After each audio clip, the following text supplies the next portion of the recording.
graph the following function. So notice that we have a rational expression, and one of the things that you want to be able to find out first is your horizontal asymptote.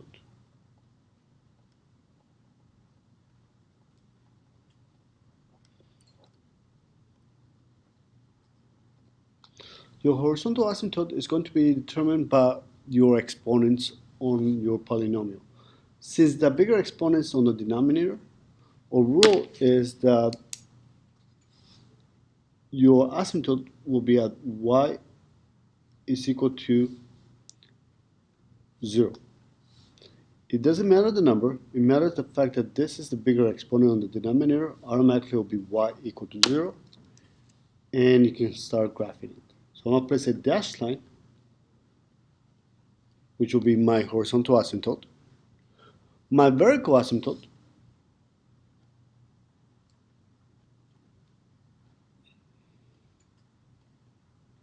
will be determined by your denominator. So I need to think what values for x will make this a 0. Now the best thing to do is to be able to factor this out. I'm going to factor the numerator and the denominator. In this case, I can factor a 5. And what's left? 5 times x plus 2. My denominator is the difference of two squares, so I can factor as x minus 2, x plus 2. Notice that my x plus 2 cancels out. Now, when your x plus 2 cancels out, this is going to be an open circle.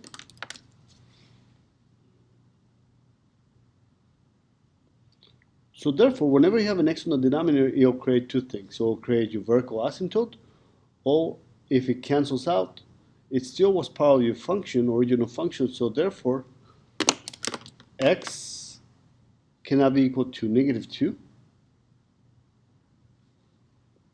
So therefore, this will create an asymptote. So what I'm going to be graphing will be x, your vertical asymptote will be x is equal to positive 2. Since the function that I'm going to be graphing will be 5 over x minus 2. So therefore, your vertical asymptote will be at 2. Once I'm done graphing it, I'm going to go and create an open circle at negative 2. So at negative 2, and we'll find out, you'll see it in a few minutes. So now that you have your horizontal asymptote and your vertical asymptote, we are just going to create a table of values. I'm going to use my calculator. I'm going to use the function, the table mode, number 3. And one of the things that you have to make sure is that you graph or you plot this function, not this one here. So even though the x plus 2 cancels out, plug this into your calculator. You can do this one as well, but then you're not going to be able to notice your open circle. So it'll be 5x plus 10 over x squared minus 4. Press enter. Do you have a second function? You don't. We just want to graph one. I'm going to place from negative 5 to 5, and I need step 1.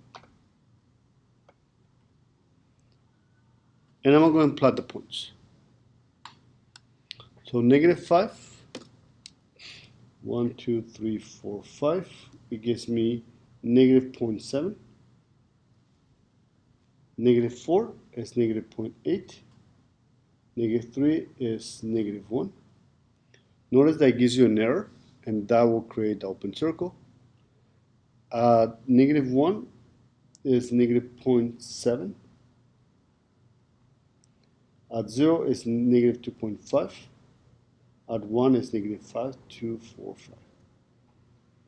And if you have plot points over here, you'll go in closer and closer to your asymptote. So therefore, this part of the graph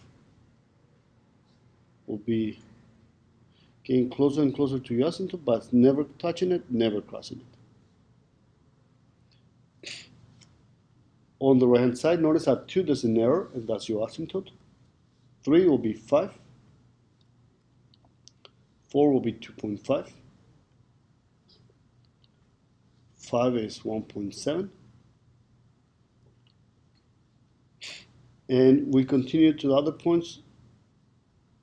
If you plug in a 6 or 7, you're just going to get closer and closer to your asymptote, but it's never going to touch it, never going to cross it. So the only thing that we are missing is that at -2, there was no asymptote, but because it got canceled out, we are going to consider that as an open circle. So at -2, we are going to have an open circle here.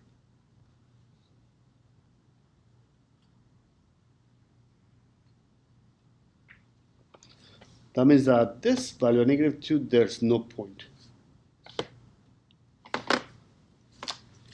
on your graph, and that will constitute our graph.